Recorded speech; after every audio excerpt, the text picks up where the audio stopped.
Okay, good morning once again. I've started the recording.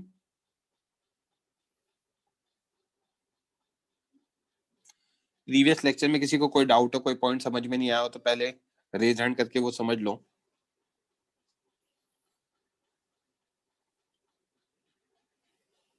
किसी भी point में कोई डाउट हो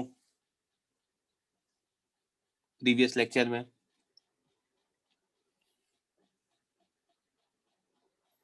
ओके, हाँ अर्थम। सर आपने जब बोला था एंगुलर, आपने जब लास्ट क्लास में सिखाया था तो आपने बोला था कि वो वेक्टर क्वांटिटी है, तो फिर उसमें हमको डायरेक्शन डिफाइन करनी पड़ती है। तो फिर आपने दो डायरेक्शन हमको बताई थी, एक था एंटी क्लॉकवाइज और एक था आउटवर्ड और इनवर्ड वाला। तो हमको कौन सी लिखनी है? आउटवर्ड इनवर्ड वाला करना है। आउटवर्ड इनवर्ड का मतलब क्लॉकवाइज एंटी क्लॉकवाइज होता है। ओके ओके ओके, है ना? हाँ सर समझ गया। Anything else? Lower your hand अर्थम।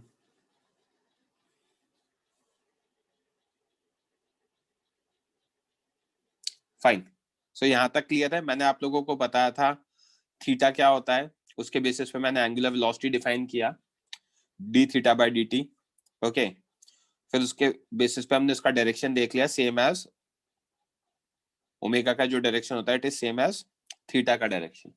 फाइन। नेक्स्ट क्वांटिटी हम डिफाइन करते हैं, that is angular acceleration.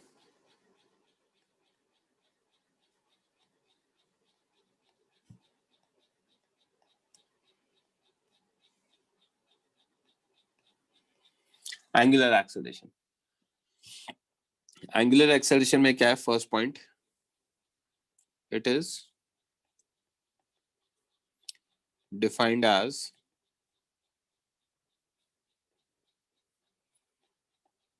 rate of change of angular velocity।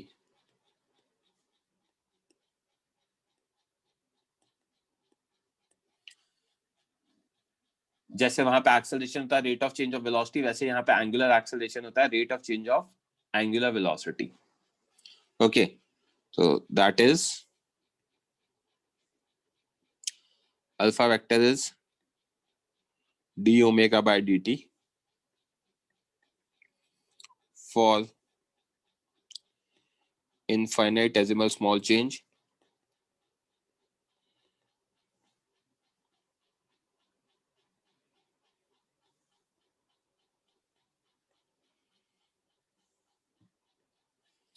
या फिर अल्फा वेक्टर आएगा आपका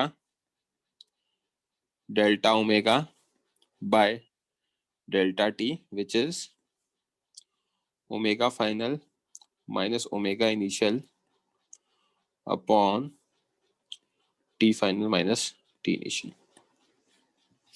तो ये दो फॉर्मूले आते हैं। ये आता है फॉर फाइनाइट चेंज।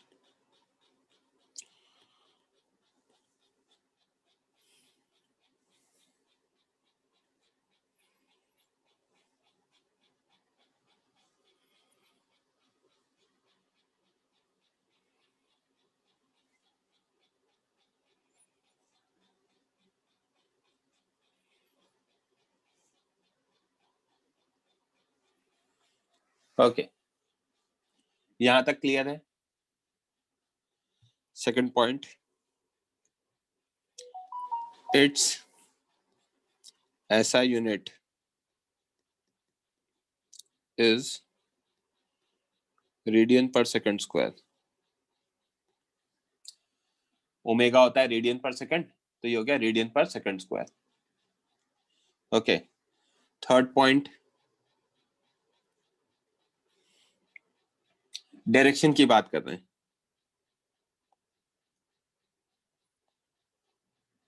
ठीक है, मैंने आपको बताया था as omega is d theta by d t, and यहां पे मैंने बताया था direction of omega same as direction of theta.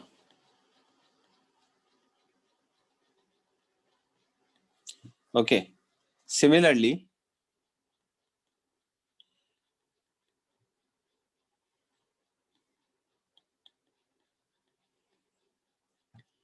alpha vector is d omega by dt. तो क्या मैं यहां लिख सकता हूं direction of alpha vector is equal to direction of omega?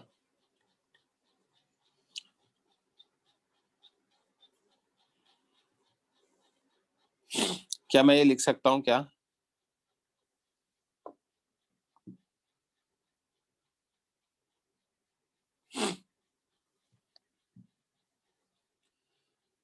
Please raise hand करके रिप्लाई करो. If yes then why, if no then Y.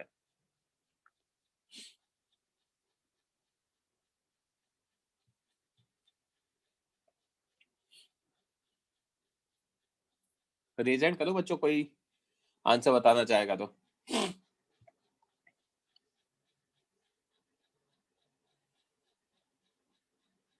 बोलो ओम.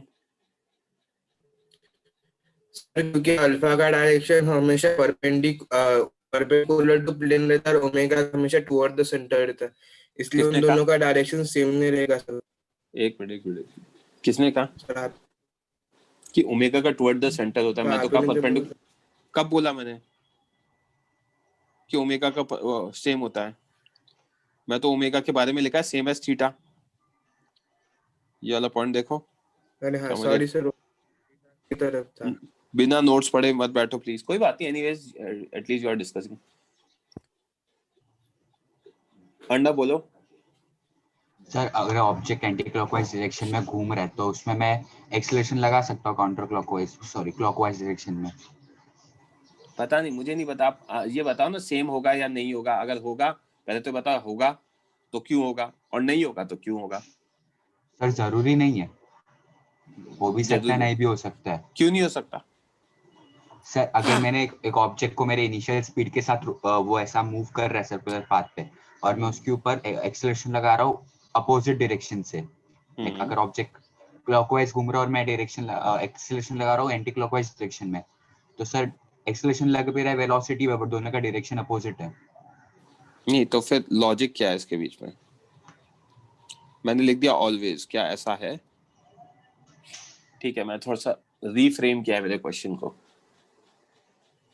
नहीं मैं मना कर रहा हूँ, लाइक ऑलवेज नहीं होगा. मुझे समझाओ क्यों. सर लाइक अगर हम लोग एक नॉर्मल ऐसा सिंगल लाइन मोशन पे देखें तो अगर हम ऑब्जेक्ट को मैं ऊपर तो कह रहा देख हूँ रहे इसके बेसिस पे समझाओ ना. आपको दिख रहा है ये और ये, हाँ इन दोनों में क्या डिफरेंस आ गया? यहाँ पे मैंने कह दिया सेम होता है, तो यहाँ क्यों नहीं कह सकता? इसके बेसिस पे तो नहीं पता, लाइक प्रैक्टिकली समझ रहा. इसीलिए मैं समझाना चाह रहा हूँ. तो प्रैक्टिकली तो मैं समझा ही दूंगा आपको, बट मैथ्स भी समझ में आना जरूरी है. एनीवेज वीरती बोलो. तब मेरे को भी वही लगता है कि वो अल्फा क्लॉकवाइज एंटी क्लॉकवाइज दोनों हो सकता है. नहीं करेक्ट, वो सही है ऐसे बात. वो तो experiment ओमेगा है. भी हो सकता है ना, क्लॉकवाइज एंटी क्लॉकवाइज. बट क्यों? हाँ चलो छोड़ो. अरिंजय सर वो ऑलवेज तो नहीं हो सकता, सिर्फ जब उसका मोशन रीजन बीइंग. सर जब उसका मोशन अपवर्ड होगा तभी सर वो उसके डायरेक्शन के इक्वल होगा. चलो ठीक है छोड़ो, ये तो ठीक है. आकर्षित बोलो. Hello sir. सर एक मिनट संकेत रुक जाओ. मैं जिसको बोल रहा हूँ आपका माइक ऑन रखो. आकर्षित बोलो. सर मतलब मेरा भी वही सेम रीजन है, वो एक्सेलरेशन तो कोई भी डायरेक्शन में रख सकता है तो ना. ओमेगा भी तो किसी कोई भी डायरेक्शन में लग सकता है. प्रॉब्लम क्या है उसमें? हाँ सर एनीवे मतलब संकेत बोलो.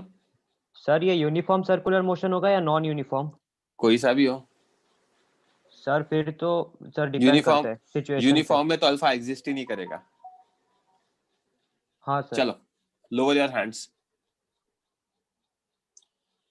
सर आपने क्या सिखाया? मैंने लेट ज्वाइन किया था. मैंने सिर्फ एंगुलर एक्सेलरेशन सिखाया Darshan. Rate of change of angular velocity होता है, that's it. D omega by dt, और मैं इसके बारे में डिस्कस कर रहा हूँ. तो इसका आंसर है, बोल्ड लेटर्स में मैं अलग से लिख देता हूं, नॉट ऑलवेज।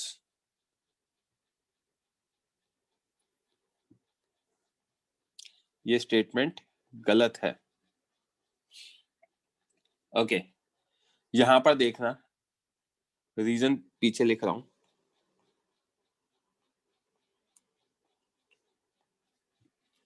ठीक है, पहली चीज ये समझा रहा हूं कि ये वाला ऊपर वाला करेक्ट क्यों है और नीचे वाला इनकरेक्ट क्यों है। Omega vector is d theta by d T. ठीक है, तो एक चीज यहां पे है, theta always increases in circular motion. जो हमारा सर्कुलर मोशन है उसमें थीटा हमेशा बढ़ेगा, क्योंकि आप क्या कर रहे हो, आप सर्कल में जा रहे हो,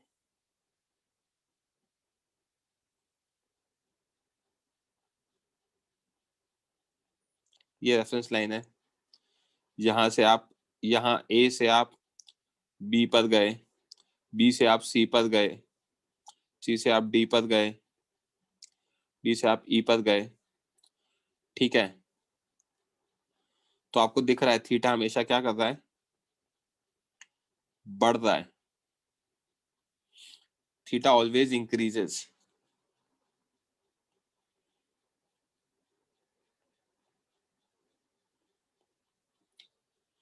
इन सर्कुलर मोशन, जब कंप्लीट घूम के ए पर आ जाएगा तो उसके बाद दोबारा करेगा,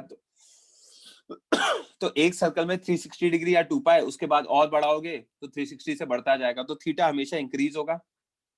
ठीक है, this hence what I can write, theta final is greater than theta initial. Theta final हमेशा क्या होगा, थीटा इनिशियल से बड़ा होगा, विच इंप्लाइज, इसको नेक्स्ट लाइन में लिखते हैं,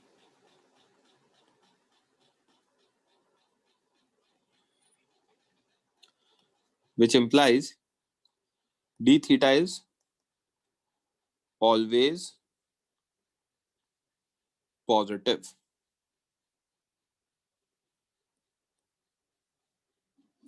d theta हमेशा क्या होगा, पॉजिटिव होगा। यार यहां नहीं लिखते,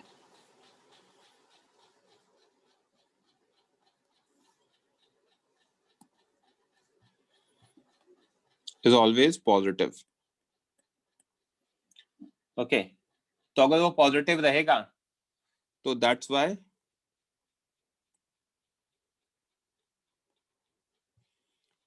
omega vector direction is equal to theta vector direction.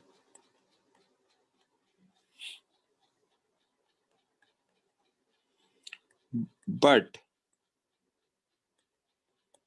in case of alpha,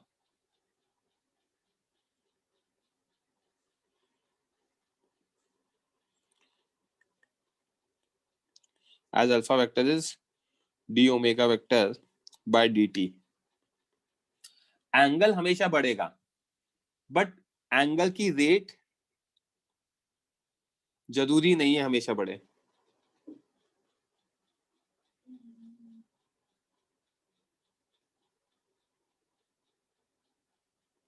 एक सेकंड देना बच्चों, मैंने क्या कहा, एंगल हमेशा बढ़ेगा बट जरूरी नहीं है एंगल की रेट हमेशा बढ़े। मतलब ऐसा हो सकता है कि इनिशियली एंगल ज्यादा स्पीड से बढ़ रहा हो, बाद में एंगल कम स्पीड से बढ़े। तो एंगल बढ़ेगा डज नॉट मीन एंगल की रेट बढ़ेगी। मैं पहले स्पीड से भाग रहा हूं तो मेरा एंगल जल्दी जल्दी चेंज हो रहा है, फिर मैं थक गया, धीरे हो गया, तो क्या होगा, एंगल की रेट धीरे धीरे चेंज होगी। तो ऐसा जरूरी नहीं है कि फिर बाद में एंगल की रेट हमेशा ज्यादा ही हो। तो ऐसे केस में ओमेगा कम हो सकता है। तो क्या है, as alpha vector is d omega by d t and omega vector is rate of change of theta, this theta,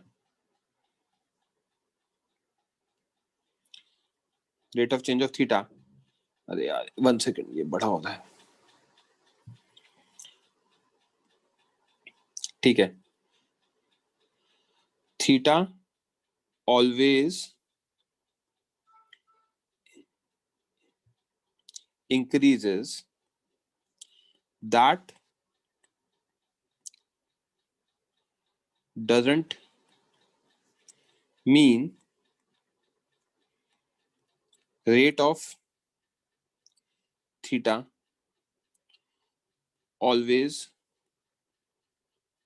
increases. उसका मतलब जरूरी ये नहीं है कि रेट ऑफ थीटा हमेशा बढ़े. That is,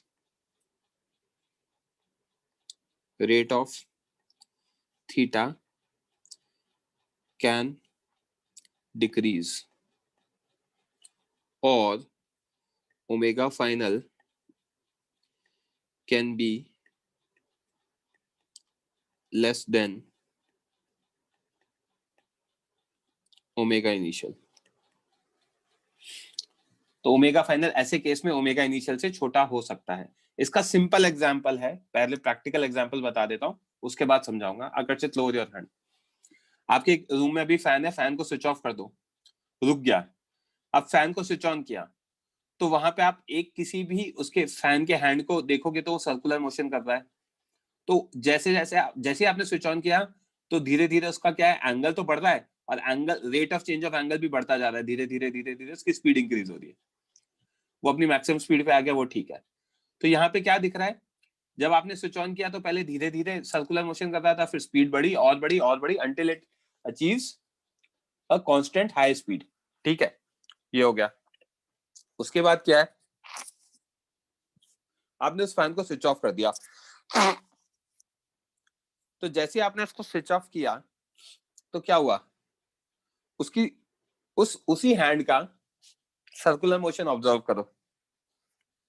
जब आपने स्विच ऑफ किया तो उसका मतलब वो उल्टा नहीं घूमने लग गया, वो घूमेगा तो सेम ही डायरेक्शन में, तो एंगल तो हमेशा इंक्रीज ही हो रहा है. But rate of change of angle के बारे में क्या है, अब एंगल धीरे धीरे इंक्रीज हो रहा है, क्योंकि स्विच ऑफ किया है तो वो धीरे धीरे घूमने लगेगा और इवेंचुअली रुक जाएगा. तो एंगल तो हमेशा बढ़ रहा है, स्विच ऑन करो या स्विच ऑफ करो. बट स्विच ऑफ के केस में स्पीड कम होते जा रही है. तो that's what I have written. Okay, अब किसी को कोई डाउट है तो नोट डाउन करो, मतलब रेज हैंड करो.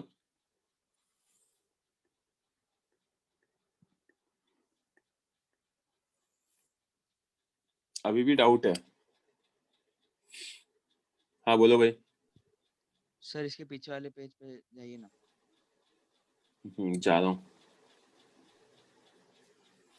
बोलो. सर इसमें ये जो यहाँ पे दैट्स वाई वाला पॉइंट है, मतलब ये रीजन है कि थीटा इंक्रीज होता है तो फिर direction of angular velocity is equal to angular. Basic बुद्धि है भाई, ये है LHS में, RHS में. तो LHS ये है. Yes sir. तो दोनों LHS RHS दो वेक्टर्स इक्वल हैं, राइट? तो उनके डायरेक्शन सेम ही होंगे हमेशा, करेक्ट? अब दो वेक्टर्स में यहाँ पे ये वेक्टर नॉर्मल थीटा नहीं है, ये rate of change of theta है. तो अगर थीटा हमेशा पॉजिटिव, मतलब थीटा हमेशा बढ़ेगा तो डी थीटा हमेशा पॉजिटिव होगा. डी थीटा हमेशा पॉजिटिव होगा तो ओमेगा और इसका डायरेक्शन, थीटा का डायरेक्शन सेम आएगा. समझ में आ रही है बात? Yes sir. है ना? अब वो चीज यहाँ पे वैलिड नहीं है. ओके, ये मैंने कहा है. यस. ओके, लो आकर्षित बोलो. सर कोई ऑब्जेक्ट अगर क्लॉकवाइज घूम रहा होगा और अचानक से वो एंटी क्लॉकवाइज घूमने लगे तो अचानक से वो मोशन, वो दोनों अलग अलग सर्कुलर मोशन होते हैं, अचानक से काम नहीं होता है. Then they both are two different circular motions. Okay sir. है ना? यस. ध्रुव बोलो. सर ये डी थीटा पॉजिटिव होने से हम लोग इसकी डायरेक्शन कैसे निकाल सकते हैं? अरे डायरेक्शन नहीं निकाल सकते, बट बच्चे ये तो कह सकते हैं ना, D theta is theta final minus theta initial. हाँ, तो थीटा फाइनल थीटा इनिशियल से बड़ा है तो मतलब वो वेक्टर क्वांटिटी हमेशा पॉजिटिव होगी, डी थीटा. Yes sir. तो ओमेगा और डी थीटा का डायरेक्शन सेम ही होगा, क्योंकि डी थीटा कभी नेगेटिव नहीं हो सकता. अगर वेक्टर का मैग्नीट्यूड नेगेटिव आ जाता तो डायरेक्शन उल्टा हो जाता है ना, क्योंकि मैग्नीट्यूड तो कभी हाँ नेगेटिव हाँ नहीं सर, होता। हाँ सर। Lower your hand. और किसी ने रेज हैंड कर नहीं रखा है? ध्रुव लोअर योर हैंड। तो यहाँ पे मैंने क्या लिखा, D omega can be negative also. ठीक है, रेज हैंड करके रखा करो नीलाभ, मैं आपका माइक ऑन कर दूंगा पहले, बोलो। सर आपने जो बोला कि वो डी थीटा पॉजिटिव हो जाएगा, बट उससे मतलब ये इक्वल क्यों हो जाएगा वो अभी भी समझ में नहीं आया। क्या इक्वल क्यों हो जाएगा? ओमेगा अगर डी थीटा पे डिपेंडेंट है तो डी थीटा का जो डायरेक्शन है वही ओमेगा का होगा ना। हाँ सर, बट जब डी थीटा पॉजिटिव है उससे क्या रिलेशन है? अरे उससे ये रिलेशन है, डी थीटा नेगेटिव नहीं हो सकता तो उसका मैग्नीट्यूड हमेशा पॉजिटिव ही होगा, तो उनके डायरेक्शन सेम ही रहेंगे। अच्छा सर। बट अगर डी थीटा नेगेटिव हो जाता तो मैग्नीट्यूड तो नेगेटिव नहीं हो सकता ना, मतलब उनका डायरेक्शन क्या हो जाएगा, ऑपोजिट हो जाएगा। हाँ सर, राइट, वेक्टर का मैग्नीट्यूड कभी नेगेटिव, यही मैंने समझाया था, सुनना। ठीक है, लोअर योर हैंड। सो यहाँ पे हमारा आ गया D omega can be negative also. So hence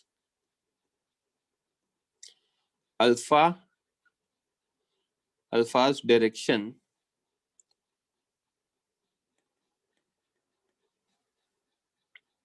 can be, या एक सेकंड उसको दूसरे उससे लिख देता हूं,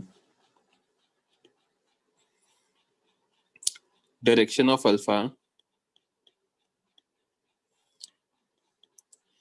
can be opposite to omega vector, can be opposite to direction of omega vector. Okay, इसमें आ जाएगा if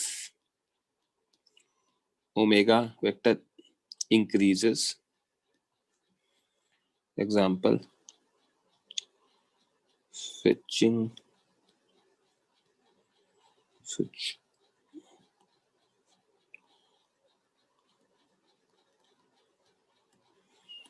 if omega increases, this implies direction of alpha is same as omega. B, if alpha increases, if omega decreases, example switch off fan.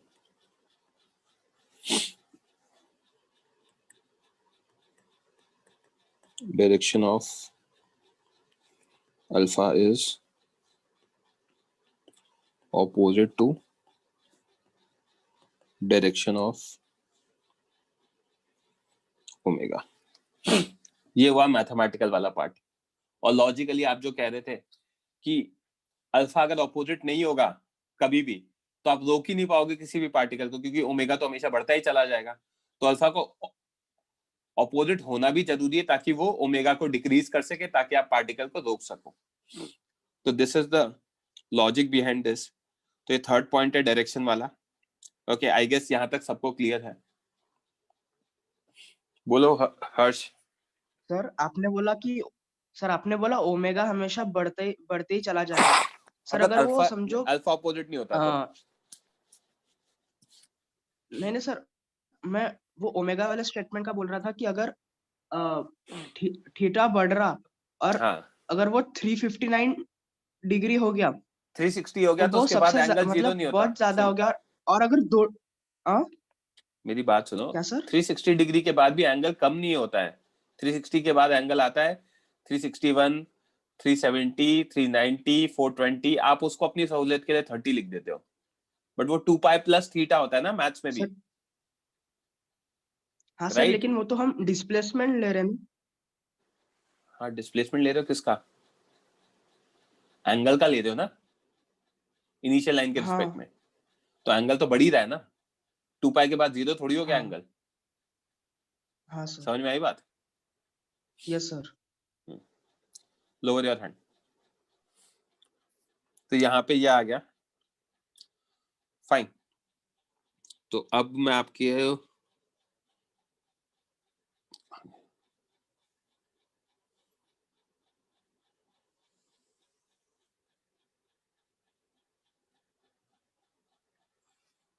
आगे explain कर देता हूं। Next is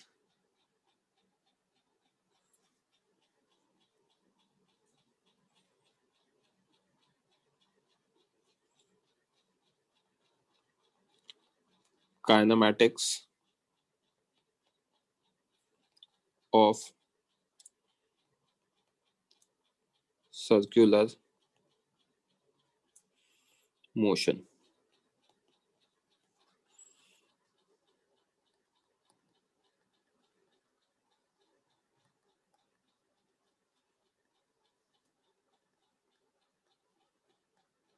kinematics of 1D। बोलो निलाब। Sir angle बढ़ रहा है, एक full round लेने के बाद भी आप डिस्प्लेसमेंट जब लोगे तो वो सब्ट्रैक्ट में नहीं जाएगा, क्योंकि हम लोग शॉर्टेस्ट पॉसिबल लेते हैं ना। नहीं, ये शॉर्टेस्ट पॉसिबल लिखा है यहाँ पे, कहीं पे मैंने लिखवाया? नहीं सर, आपने नहीं लिखवाया, बट वो तो फिर डिस्प्लेसमेंट आज तो डिस्प्लेसमेंट, बच्चे डिस्प्लेसमेंट की बात ही नहीं चल रही, एंगुलर डिस्प्लेसमेंट की बात चल रही है। दोनों अलग अलग चीजें हैं। मैंने कब कहा कि ये डिस्प्लेसमेंट है? हाँ सर, बट हाँ ठीक है सर। वो तो अलग डेफिनेशन ही अलग है ना। मैंने कब कहा कि शॉर्टेस्ट पॉसिबल एंगल होगा?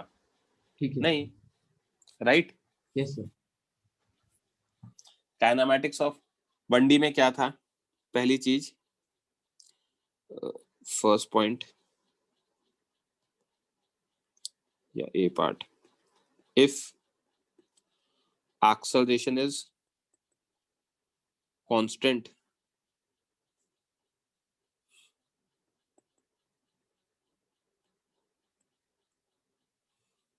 अगर acceleration constant है तो हम क्या क्या यूज कर सकते थे, है ना?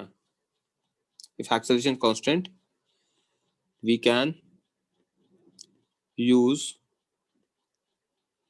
equations of motion। ओके, कौन कौन सी? v is equals to u plus at,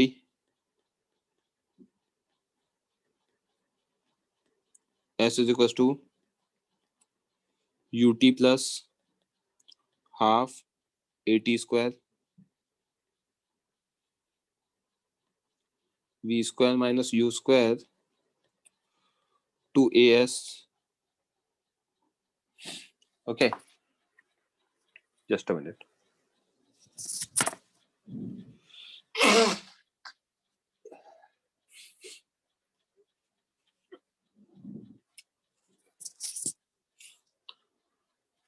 fourth,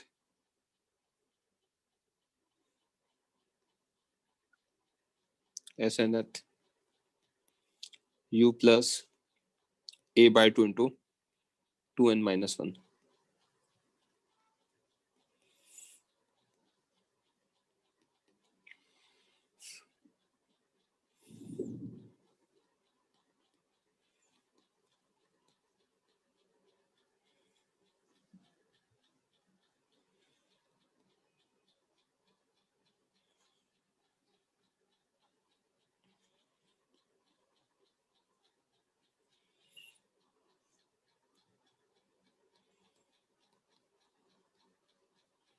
right?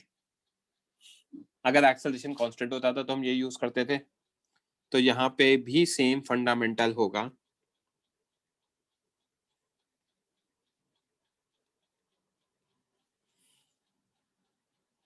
ये इसको दूसरे बात पर से नोट कर देता हूँ। if angular acceleration alpha is constant, then we can use equations। First equation आएगी आपकी omega final omega initial plus alpha t. Okay, second equation आएगी आपकी theta omega initial t plus half alpha t square. Third equation आएगी omega final square minus omega initial square is equal to 2 alpha theta. Fourth equation आएगी theta nth omega initial plus alpha by 2 into 2n-1। Okay, and accordingly आप बाकी की जरूरत नहीं पड़ती, omega average की जरूरत नहीं पड़ती, बट अगर चाहिए तो सेम वे में आप लिख सकते हो omega average omega initial plus omega final by 2। Okay, अब इनको डिराइव करने का तरीका क्या है? सेम ये जो हमने यूज किया D theta by d T, उसको इंटीग्रेट और डिफरेंशिएट करके निकालेंगे हम सारी चीजें। जैसे इसको इंटीग्रेट करूंगा साइड में ले जाके, तो एक सेकंड रुक जाओ, अल्फा डी टी हो जाएगा। अगर अल्फा कांस्टेंट है तो बाहर डी टी का इंटीग्रेशन टी, और डी ओमेगा का इंटीग्रेशन क्या आएगा? ओमेगा आएगा। लिमिट्स लगाओगे omega final minus omega initial, तो फर्स्ट इक्वेशन डिराइव हो जाएगी। ओके, एनीवेज सर बोलो। मुझे डाउट था कि आपने मतलब जो दोनों साइड के थर्ड इक्वेशन है उसमें v और u में वो वेक्टर कैप क्यों नहीं दिया सर? वो है डॉट प्रोडक्ट है बच्चे। यहाँ पे v vector dot v vector क्या होगा? हाँ। मॉड v का square that is v square. u vector dot u vector क्या होगा? मॉड u हाँ का sir. Square that is u square. 2a vector dot s हाँ वेक्टर सर। वैसा, राइट? तो वहाँ हाँ cos सर, थीटा समझ आता है, गया बट सर। उसको तो हम स्टार्टिंग में ही देख यस सर। चुके हैं। हाँ सर। समझ में आई बात? मनस कुछ बोलना है?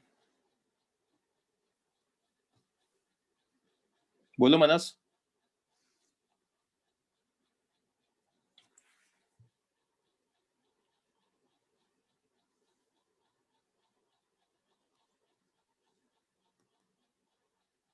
Okay, can be derived easily, similar to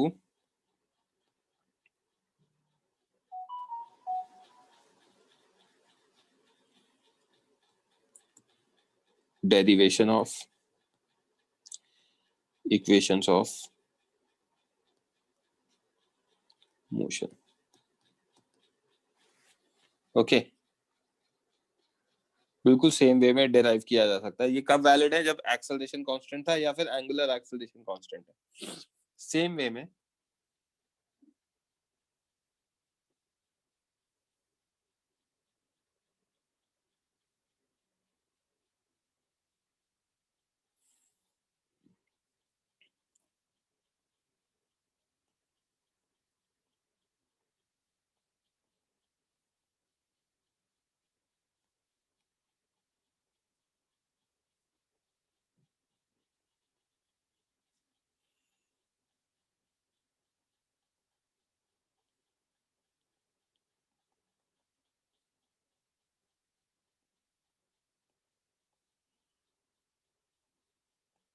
kinematics of 1D motion,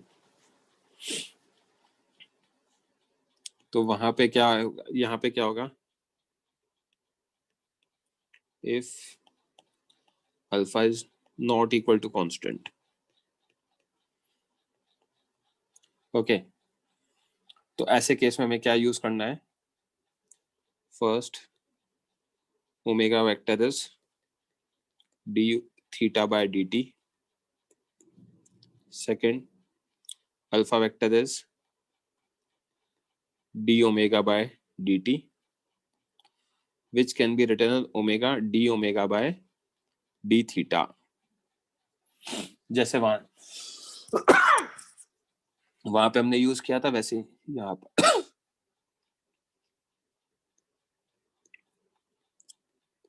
if a vector is not equal to constant, तो यहाँ पे क्या होगा, v आता था ds/dt,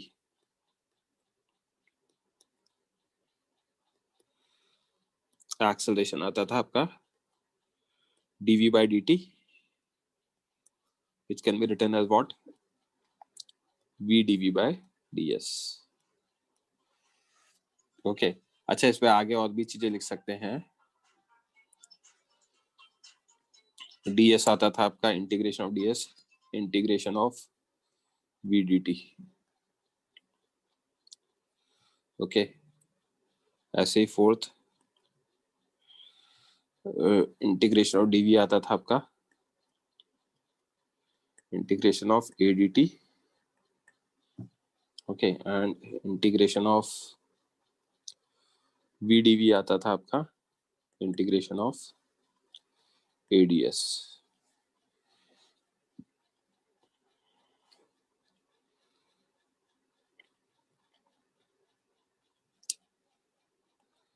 सेम वे में इधर लिख सकता हूं मैं, integration of d theta is integration omega dt। Fourth integration of d omega is integration of alpha dt। fifth omega d omega is integration of alpha d theta। किसी को कोई doubt यहाँ तक?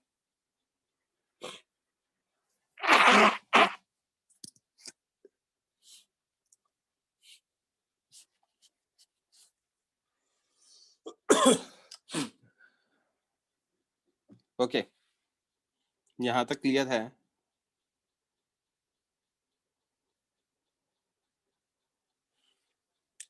तो आपको ये समझ में आ गया क्या क्या यूज कर सकते हैं हम, कब कब यूज कर सकते हैं? दोनों कंडीशन बता दिए मैंने।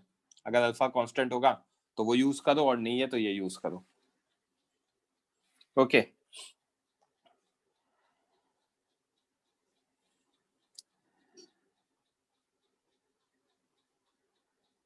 नेक्स्ट हेडिंग इज, अल्फा बता दिया ना मैंने अब।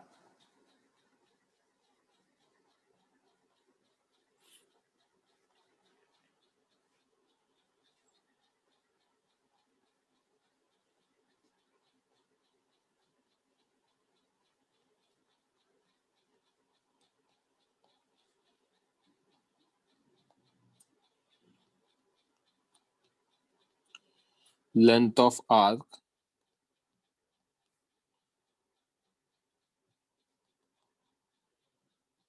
जिसे हम डिस्प्लेसमेंट भी कहते हैं,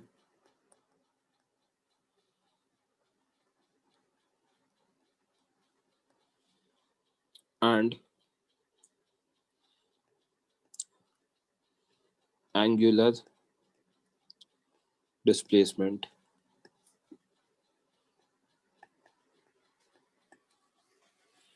ओके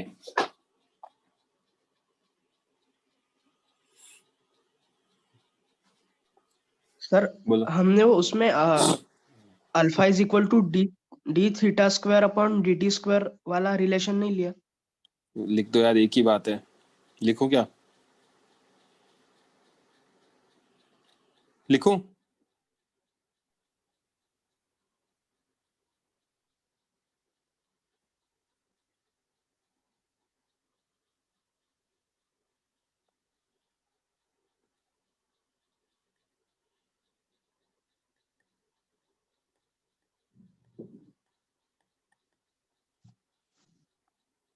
अभी ठीक है?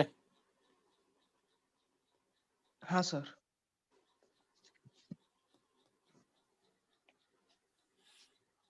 ओके तो लेंथ ऑफ आर्क और एंगुलर डिस्प्लेसमेंट में रिलेशन, क्या हमें ये पता है लेंथ ऑफ आर्क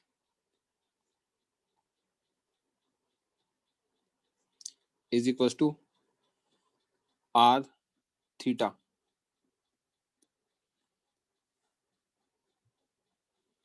या फिर इसको मैं लिखता हूं, length of arc is equal to radius into angle traversed. Basically जब मैं सर्कल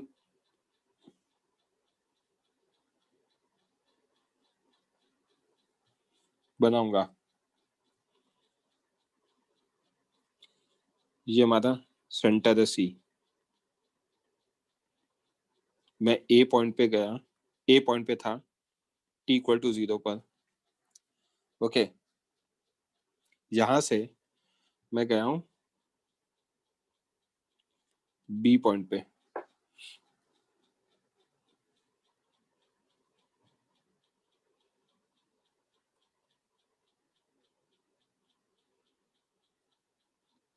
ए टू बी गया हूं, ठीक है।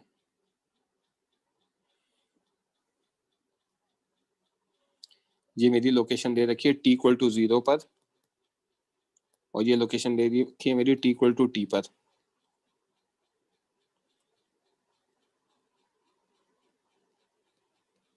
यहाँ रेडियस आर दे रखा है। पहले यहाँ पे ये एंगल कितना मूव किया ये दे रखा है हमें थीटा, और ये रेडियस आर दे रखा है। तो यहाँ पे जो आर्क लेंथ होगी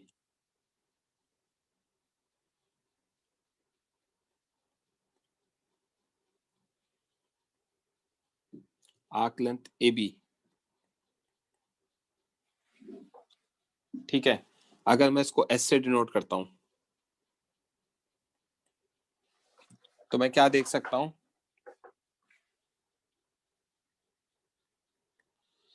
S is equals to are theta, where S is what, displacement,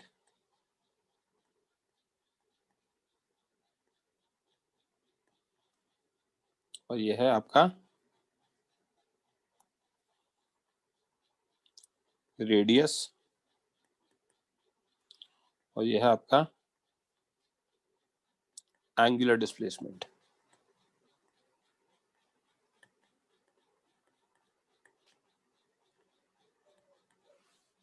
okay अच्छा, अब एक बच्चों को डाउट आ सकता है कि sir displacement A B length of arc कैसे होगा, डिस्प्लेसमेंट तो है ना ए टू बी कॉर्ड होना चाहिए, है ना, क्योंकि शॉर्टेस्ट डिस्टेंस होता है ना, तो length of arc is not shortest distance, shortest distance तो कॉर्ड ए बी की लेंथ होनी चाहिए।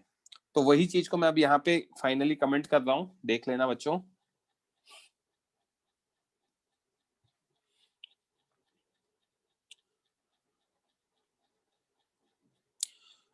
Displacement is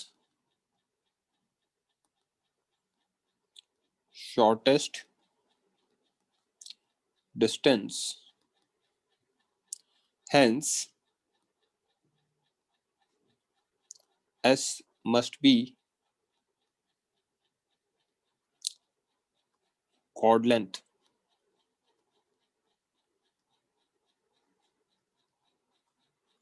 AB and not arc length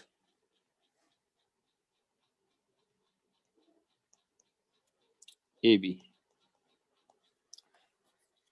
chord length AB होनी चाहिए, arc length AB नहीं होनी चाहिए। But if we consider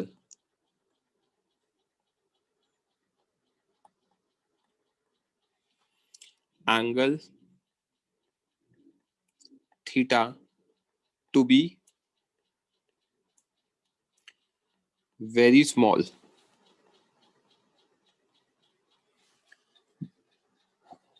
अगर हम थीटा को बहुत छोटा कंसिडर करें, इतना छोटा कि आप सोच सकते हो उससे भी छोटा, देखना ऐसे कि मैंने एक ये सर्कल बनाया, यहां से इस पॉइंट से पार्टिकल इस वाले पॉइंट पे गया है, इतना छोटा, तो यहाँ पे जो आर्क लेंथ होगा और कॉर्ड लेंथ होगा वो सेम ही हो जाएगा अगर डी थीटा बहुत छोटा होगा। तो समझ में आ रही है बात?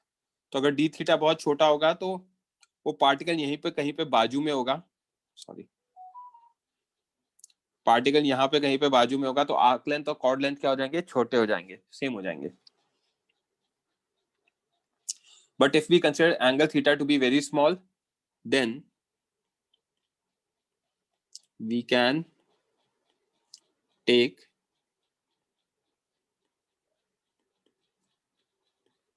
arc length as displacement.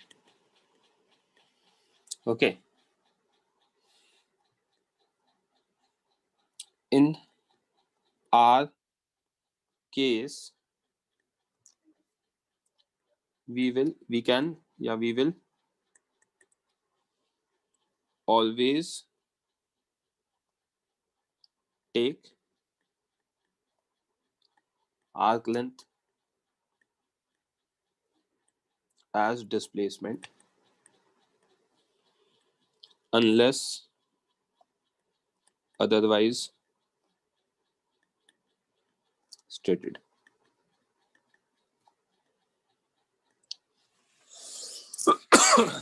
जब तक कहा नहीं जाएगा unless otherwise stated, or if unless theta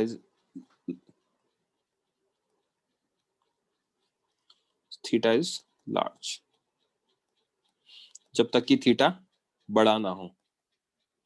okay, तो आई गेस यहां तक क्लियर है. तो डिस्प्लेसमेंट हमारा एस हमारा क्या होता है, आर थीटा होता है. ठीक है, तो यहां तक हमको समझ में आ गया. किसी को कोई डाउट?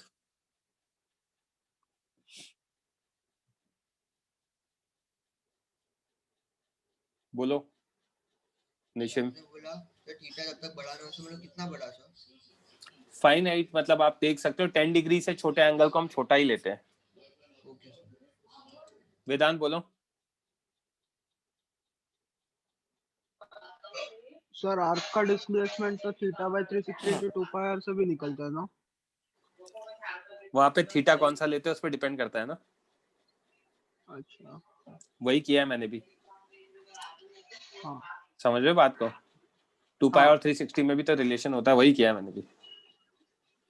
ओके, चलो यहां तक सॉर्टेड है. तो अब आगे देख लेते हैं. रेडियस वेक्टर के टर्म्स में ओमेगा उसकी बात करते हैं. Omega vector cross are vector. Just a minute देना, पहले वेलोसिटी और वो बता दूं. ठीक,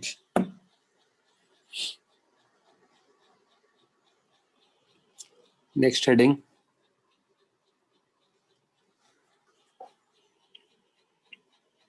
दो यूनिट वेक्टर डिफाइन कर रहा हूं और उसको थ्रू आउट यूज करूंगा.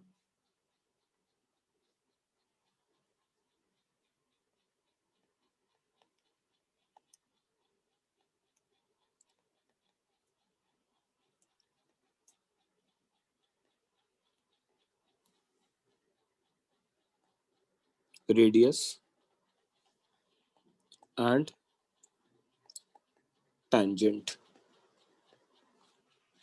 यूनिट वेक्टर डिफाइन करते हैं रेडियस और टेंजेंट के अलोंग.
ओ दे रखा है हमें सेंटर.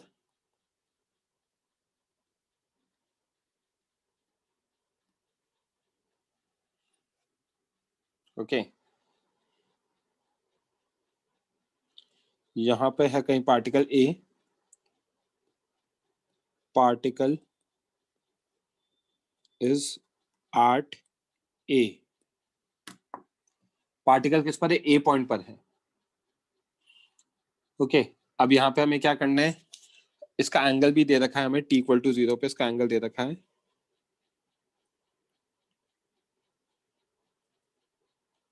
इसकी पोजीशन मैं चेंज कर दूंगा, कहीं पे लिखूंगा, यहाँ कहीं लिखूंगा ए, यहाँ लिख रहा हूँ ए।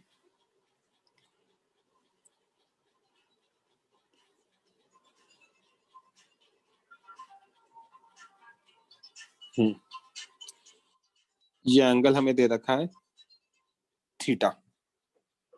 ओके, सर्कल का रेडियस हमें दे रखा है आर। अगर सर्कल का रेडियस आर दे रखा है तो देखते जाना, 2-3 चीजें ड्रॉ कर रहा हूं। यहाँ पे मैंने परपेंडिकुलर ड्रॉ किया, let this B point as B. Okay, ये हमारा आ जाएगा y कोऑर्डिनेट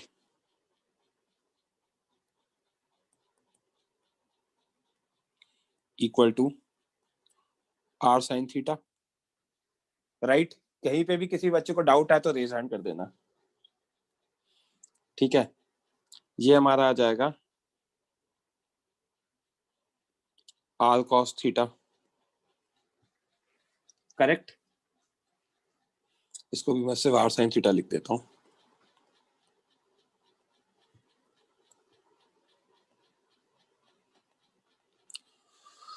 ओके, टैंजेंट की बात कर रहे हैं और रेडियस वेक्टर, रेडियस की बात कर रहे हैं, तो टैंजेंट क्या होगा?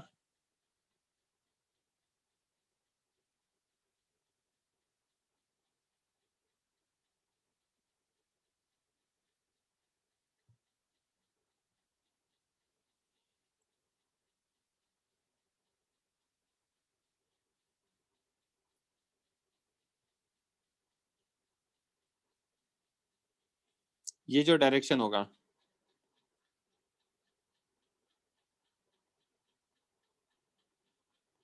ये होगा हमारा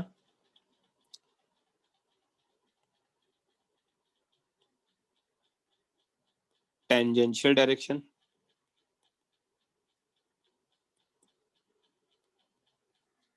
ओके, और जो रेडियस वाला डायरेक्शन होगा वो कौन सा होगा? अगर इसी को आगे मैं एक्सटेंड कर दूं,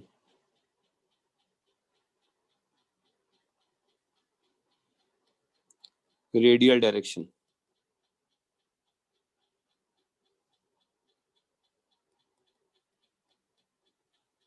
ओके, मैंने पॉइंट ए को हटाया था तो वो पॉइंट अब ए मैंने यहाँ लिख दिया। फाइन, यहां तक अगर हमें क्लियर है तो देखते जाना बच्चों।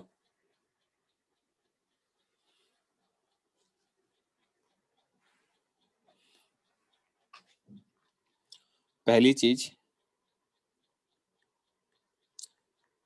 रेडियस वेक्टर होगा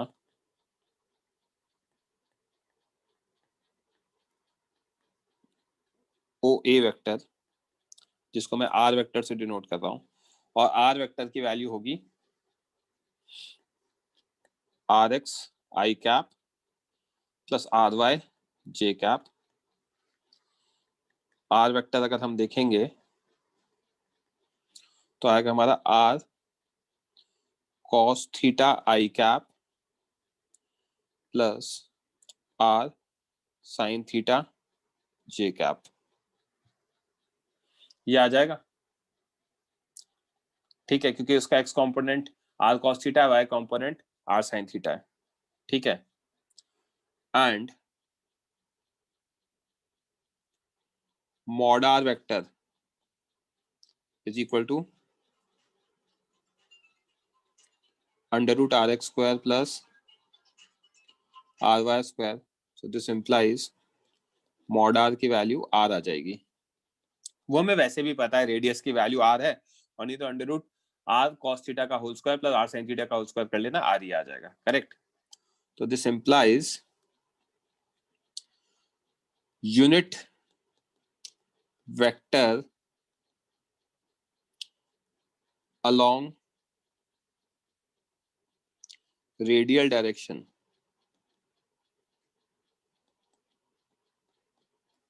is equal to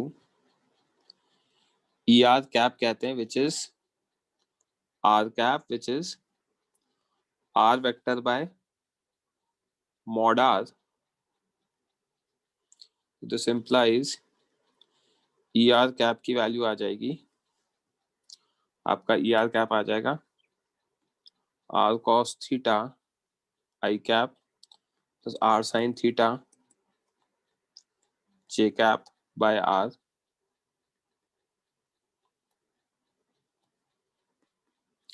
implying ER cap आ जाएगा आपका cos theta I cap plus sin theta J cap. ये आ गया unit vector along radial direction. यहां तक किसी को भी कोई भी डाउट हो तो पूछ लेना बच्चों।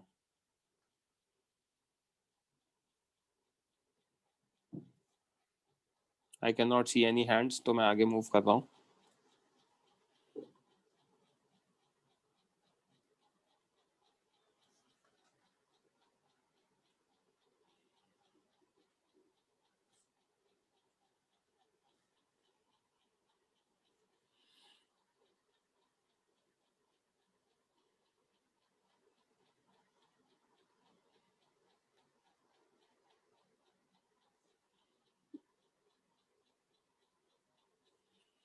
ओके तो यहाँ पे हमारा आ रहा है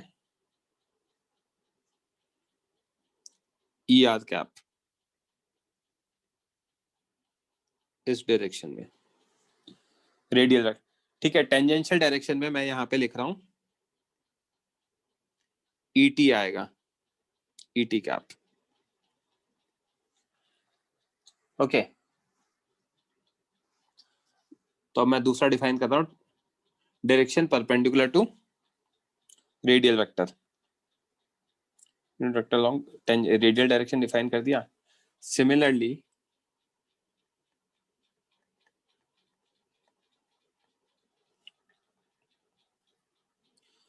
यूनिट वेक्टर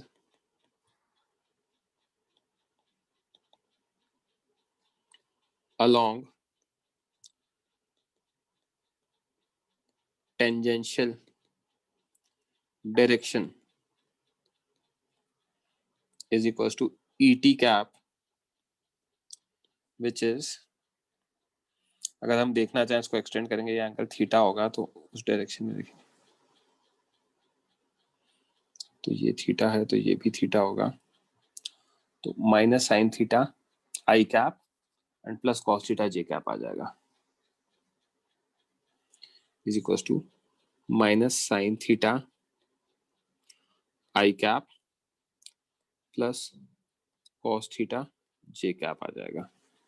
अब ये कैसे आया ये मैं समझा देता हूं आपको, मैंने सिर्फ लिख दिया है।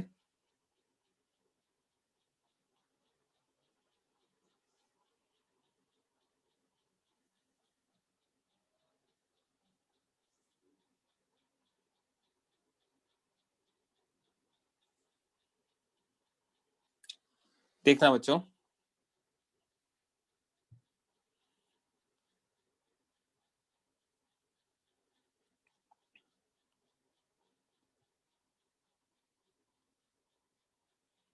ये भी थीटा ही होगा। ओके अगर ये थीटा होगा तो यहाँ पे मैं एक्सटेंड करूंगा तो ये भी हमारा कितना आ जाएगा, थीटा आ जाएगा। ये मेरी वाई एक्सिस बन जाएगी और ये मेरी एक्स एक्सिस बन जाएगी। ओके यहाँ पे मैं कुछ कुछ चीजें चेंज कर रहा हूँ ताकि मेरे पास स्पेस इनफ रहे। जैसे मैंने पॉइंट ए चेंज किया था,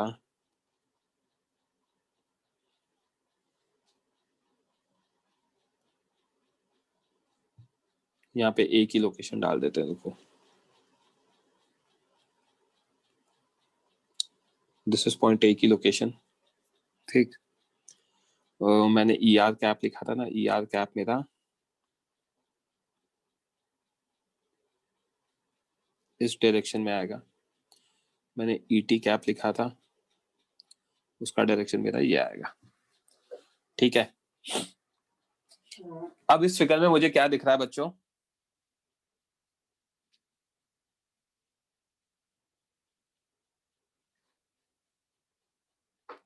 यहाँ पे मुझे ये दिख रहा है कि हमारा एंगल कितना बन रहा है वाई एक्सिस से, थीटा दिख रहा है।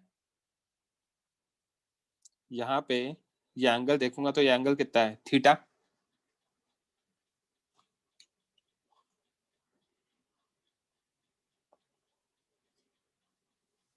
ओके, तो ये एंगल कितना होगा, थीटा होगा। अगर ये थीटा है तो यहाँ पे मैं देख सकता हूं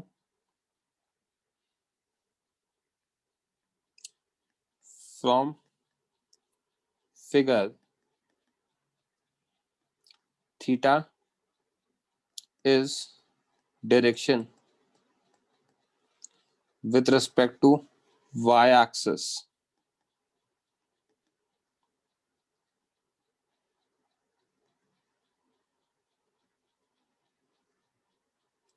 एक मिनट रुकना यार।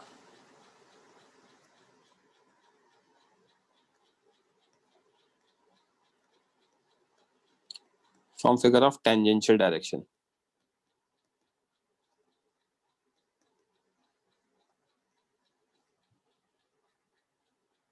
Theta is direction, theta is angle with respect to y axis.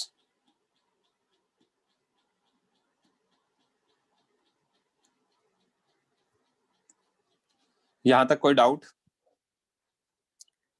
यहां पे दिख रहा है अगर मुझे थीटा है तो ऊपर क्या कंपोनेंट आएगा, इधर आएगा हमारा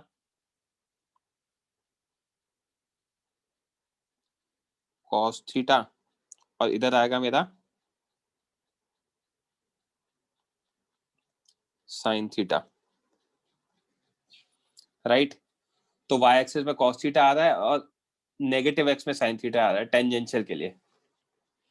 तो मैंने डायरेक्टली लिख दिया minus sine theta i cap, क्योंकि x में नेगेटिव आ रहा था और y में cos थीटा j कैप आ रहा था। तो ये दो यूनिट वेक्टर समझ में आए, because I am going to use these extensively. मैं इन दोनों को बहुत ज्यादा यूज करने वाला हूं थ्रू आउट, ये और ये। ओके फाइन, यहां तक क्लियर है। तो अब मैं देखता हूं relation between linear velocity and angular velocity. Next heading is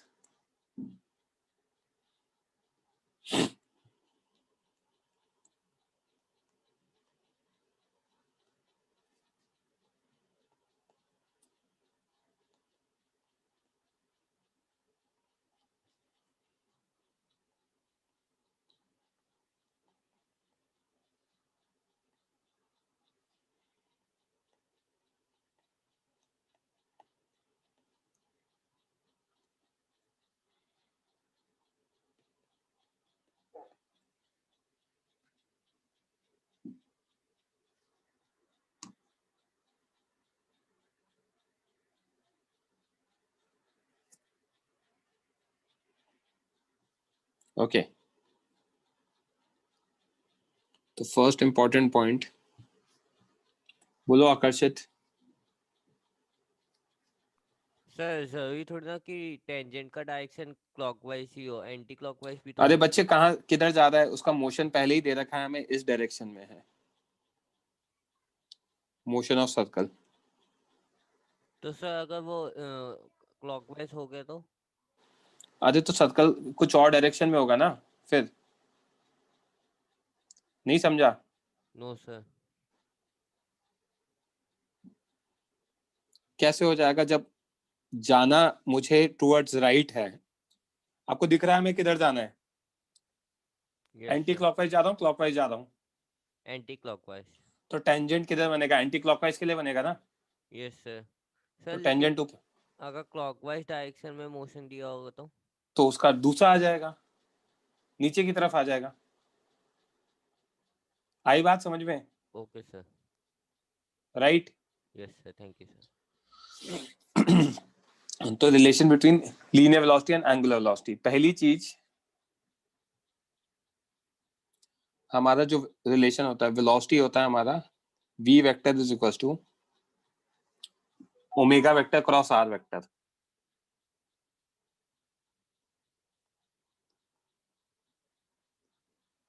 ठीक है, इसको मैं एक्सप्लेन करता हूँ, डिराइव नहीं करता हूँ क्योंकि वो रिक्वायर्ड नहीं है। क्रॉस प्रोडक्ट के लिए मैंने आप लोगों को बताया था राइट हैंड रूल यूज कर सकते हो या फिर एक शॉर्ट ट्रिक बताई थी, देखते जाना कैसे।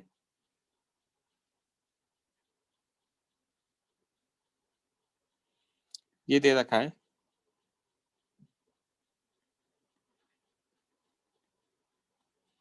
पार्टिकल जा रहा है इस डायरेक्शन में, ओके।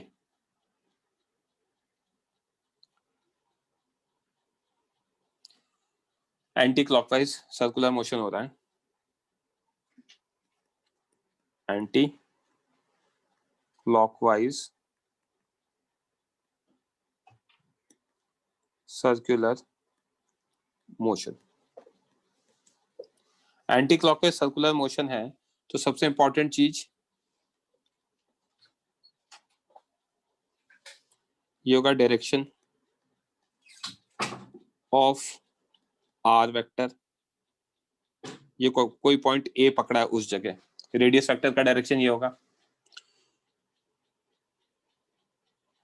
वेलोसिटी का डायरेक्शन ये होगा, करेक्ट है। एंड ओमेगा का डायरेक्शन क्या होगा, this will be omega vector direction, क्योंकि एंटी क्लॉकवाइज मोशन हो रहा है, करेक्ट। एंटी क्लॉकवाइज मोशन हो रहा है तो ये होगा। तो अगर हम राइट हैंड यूज करें, राइट हैंड रूल यूज करें, तो using right hand rule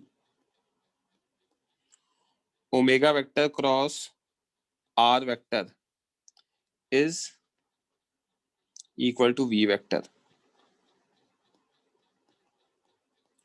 direction wise।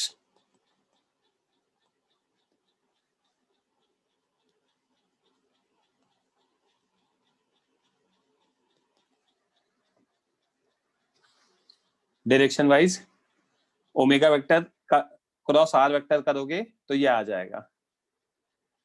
आप राइट हैंड की फिंगर्स को ओमेगा के डायरेक्शन में पॉइंट करो, turn it towards radius vector, अपनी स्क्रीन पे कर देखो, तो थंब का जो डायरेक्शन आएगा वो वेलोसिटी के डायरेक्शन में आ जाएगा। क्या ये बात समझ में आती है? किसी को कोई डाउट हो तो पूछ लो बच्चों, नहीं समझ में आ रहा तो मना कर देना डायरेक्शन के बारे में। यश ध्रुव सर आपने ऑब्वियसली कैसे यूज करने बोला वो राइट हैंड रूल, एक बार वापस बोलो। राइट हैंड रूल होता क्या पता है आपको? नहीं सर। तो फिर आप यूज कैसे करोगे? है है यश? Yes sir. बताओ ना, राइट हैंड रूल होता क्या है? सर उसके लिए तो पढ़ना पड़ेगा ना थोड़ा। कब स्टार्ट करोगे? अभी टेस्ट हो गया तो भी वेक्टर्स में मैंने एक ही चीज बताई थी थ्रू आउट द फिजिक्स, एक क्रॉस प्रोडक्ट के लिए एक ही रूल बताया था। शो माइक ऑफ करो अभी, जब मैं कहूंगा तब आप करना फोन करना। ध्रुव बोलो। सर वही वाला ना जो हम लोग वेक्टर में किया था, वही वाला मैं अभी नहीं क्लियर नहीं, हो गया। वही वाला मतलब यश? Yes sir. कैसे काम चलेगा ऐसे यार? इधर देखो, ये डॉट दे रखा है, इसको मैं मान लेता हूं के कैप, ठीक है। इसको मैं अगर एक्स एक्सिस मान लूं, इसको मैं मान लूं आई कैप, और इसको मैं मान लूं जे कैप, ले सकता हूं ना मेरे अकॉर्डिंग? Yes sir. ठीक है, तो के क्रॉस आई कैप, राइट, के क्रॉस आई क्या देता है? जे कैप देता है। हो गया प्रूफ? हाँ सर। शुभम रेज हैंड करो बच्चे अगर डाउट है तो।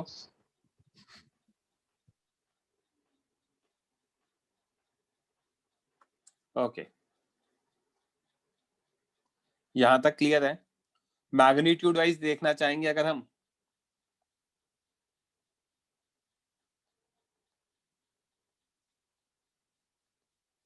तो मुझे पता है S is equals to are theta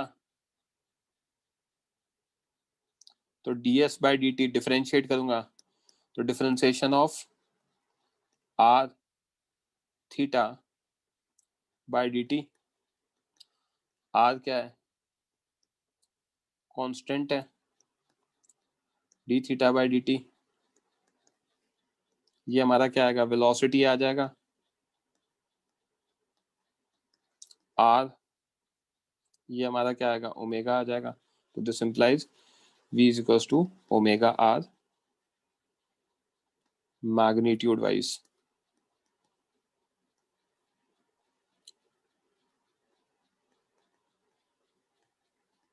ठीक है, हमें ध्यान रखने की जरूरत नहीं है, बेसिक बेसिक चीजें हमें जो ध्यान रखना है उसको मैं टिक कर रहा हूं, हमें ये ध्यान रखना है v equals to omega vector cross r vector. Okay, यहां तक क्लियर है? नेक्स्ट देखते हैं बच्चों।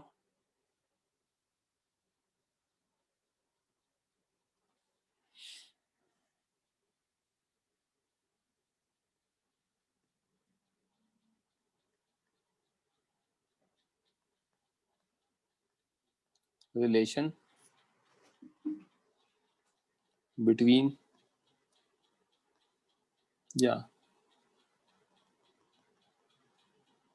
various accelerations in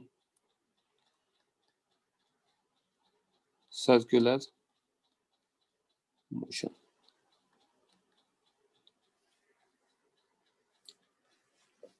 अलग अलग तरह के एक्सेलरेशन जो सर्कुलर मोशन में होते हैं। एक्सेलरेशन की बात कर रहा हूं, है ना, मैंने कहीं पे भी एंगुलर एक्सेलरेशन वो सब नहीं लिखा है।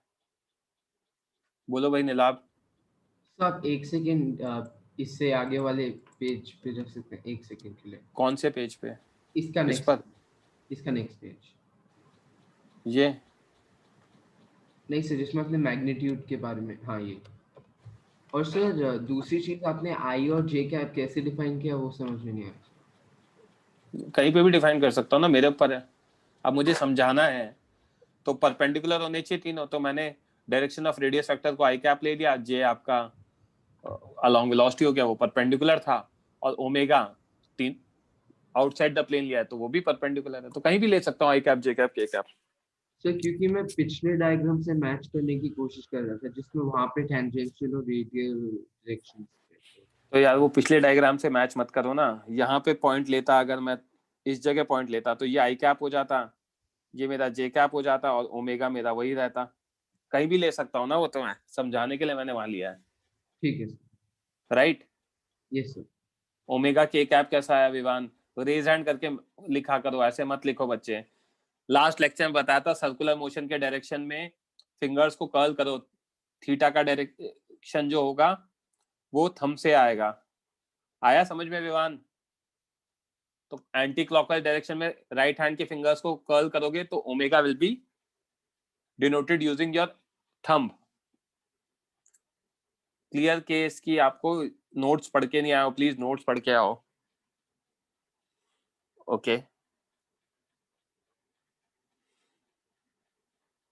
वेलोसिटी मेरा क्या आ रहा है, omega vector cross are vector आ रहा है, right, relation between this and this. Various acceleration की बात कर रहा हूं, तो देखना बच्चों,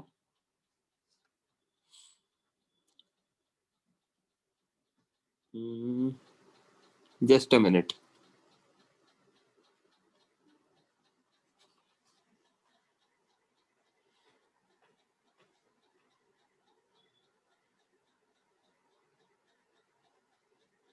ठीक है,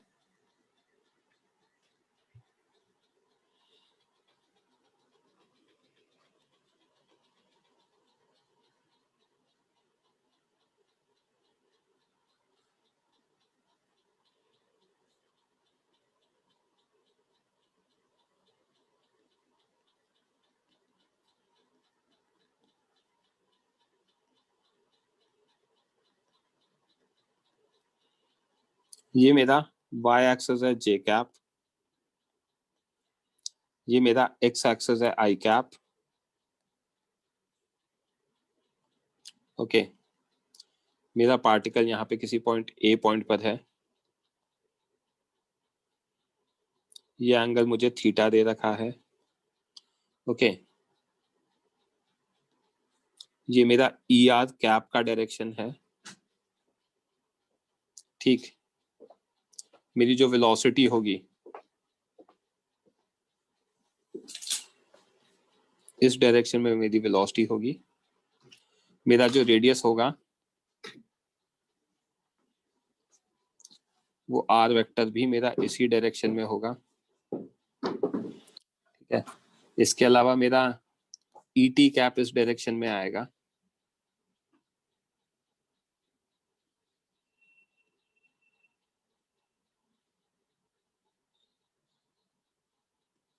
ई टी कैप इस डायरेक्शन में आएगा।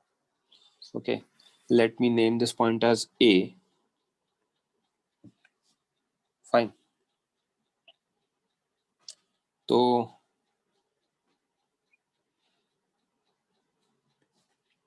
First point from figure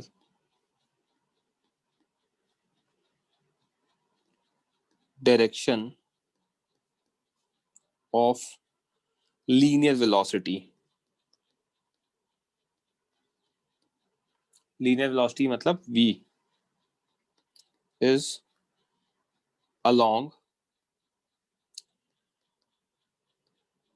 tangential direction.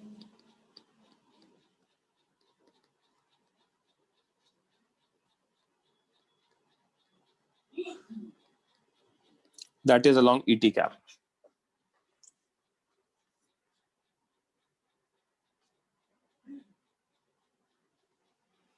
Okay, Akash कुछ बोलना है आपको? रेजन किया है आपने? यस दुबे, मैसेज करने से पहले रेज हैंड किया करो। वेलोसिटी हमेशा टेंजेंशियल ही होगी। ओके, यहाँ तक क्लियर है? तो from figure direction is always along tangential direction. तो देखते जाना, that is v vector is always equal to omega R, small उसमें लिख देता हूँ, omega R E T cap. ये हो गया मैग्नीट्यूड और ये हो गया डायरेक्शन ऑफ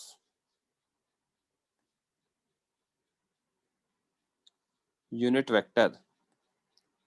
अब आपको वेक्टर्स का एप्लीकेशन समझ में आएगा। वेक्टर्स में मैंने पढ़ाया था यूनिट वेक्टर क्या काम आता है, डायरेक्शन बताने के काम आता है। तो जब भी मुझे डायरेक्शन बताना है तो मैं उस डायरेक्शन के यूनिट वेक्टर से मल्टीप्लाई करा दूंगा। जब मैं यूनिट वेक्टर से मल्टीप्लाई कराता हूं तो मेरे मैग्नीट्यूड में कोई चेंज नहीं आता, क्योंकि यूनिट वेक्टर का मैग्नीट्यूड 1 होता है, बट मैं उसका डायरेक्शन स्पेसिफाई कर देता हूं। तो डायरेक्शन कितना आ गया? Omega R E T cap. E T cap is its unit vectors direction. Okay, तो यहां पे मैं लिख सकता हूं v is equal to omega are,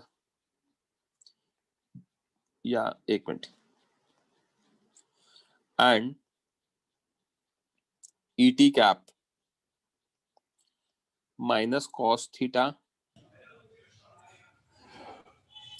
rather minus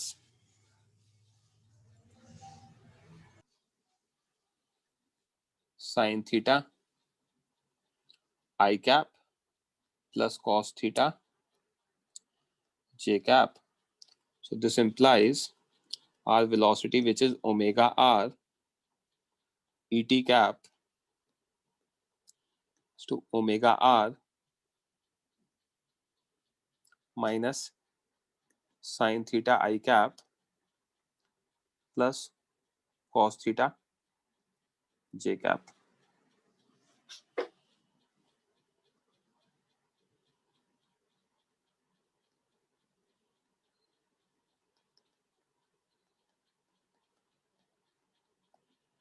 तो ये हमारा लीनियर वेलोसिटी के फाइनल फॉर्मूलेज हैं,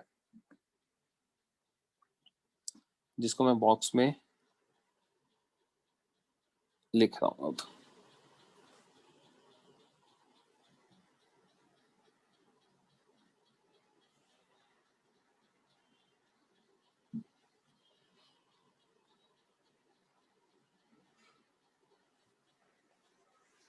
ओके तो ये हमें ध्यान रखना है।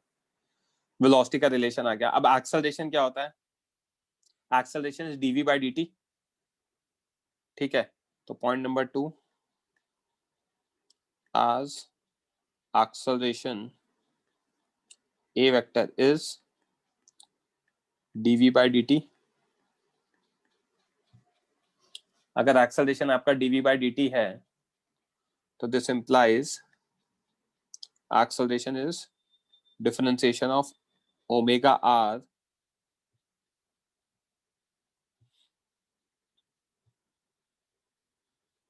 et cap by dt, right? यहां तक बात समझ में आती है क्या बच्चों? Okay, now I am leaving this as an exercise for you. इसके आगे आपको करके आना है और नेक्स्ट लेक्चर में डिस्कस होगा। यहाँ पे इंटरेस्टिंग चीजें मैं देखना चाहता हूं कि आप क्या क्या गलती कर सकते हो डिफरेंशिएट करते टाइम, आप क्या क्या मिस्टेक्स कर सकते हो, तो वो आपको अटेम्प्ट करके आना है, सॉल्व करो और मुझे बताओ क्या आएगा। ओके, इसके आगे यू हैव टू डिफरेंशिएट करो और मुझे बताओ क्या आएगा। ठीक है, किसी को कोई डाउट हो लेक्चर में, कुछ समझ में नहीं आया हो तो पूछ लो बच्चों अभी।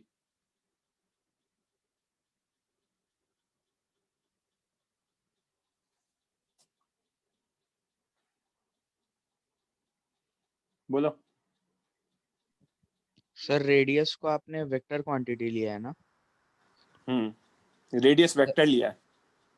Radius vector vector sir, but radius तो बस लेंथ होता है ना, एक तो वो वेक्टर आपको गलत पता है ना, वही तो पढ़ा है कि मैंने रेडियस वेक्टर डिफाइन कर सकता हूँ उसका डायरेक्शन बनाकर। ओके, और सर ये ई कैप टी जो आपने मल्टीप्लाई किया है, ये बस डायरेक्शन डिनोट करने के लिए है ना? What is cap? Unit vector क्या काम आता है? डायरेक्शन बताने के। डायरेक्शन, यस सर, हाँ समझा। थोड़ा सा है ना, इतना सा वेक्टर्स आना चाहिए, बाकी सब ठीक है। स्टीव बोलो। आज के दिन मतलब आपने सब फॉर्मूला डिराइव किया ना, रिलेशंस और फॉर्मूलाज? हाँ, क्यों आपने अभी ज्वाइन किया है क्या? नहीं सर, मतलब ऐसे समरी ऐसा पूछ रहा था। समरी मैं समराइज करूंगा। देखो, इसमें मुझे समझाने के लिए आपको बहुत सारी चीजें बतानी थी, तो मैंने डायरेक्शंस के बारे में बताया। ठीक है,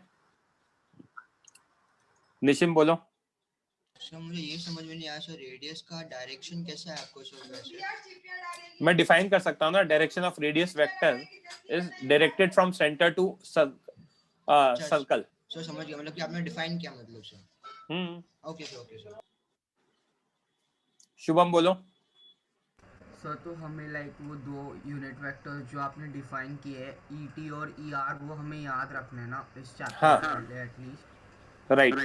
ओके सर, थैंक यू। और ये ध्यान रखना कि मैंने इस चैप्टर में थीटा एंटी क्लॉकवाइज लिया है, उसके अलग इसके अकॉर्डिंग मैंने ईआर और ईटी डिफाइन किया है। ठीक है, अगले लेक्चर तक ध्यान रखना है, उसके बाद मैं हटा दूंगा इसको। ठीक है, और उसको मैं समराइज करूंगा फिर इवेंचुअली। ये काम करके आना है आपको आगे। ठीक है, जब आपको नोट्स मिलेंगे तो इसके आगे लिखे हुए मिलेंगे।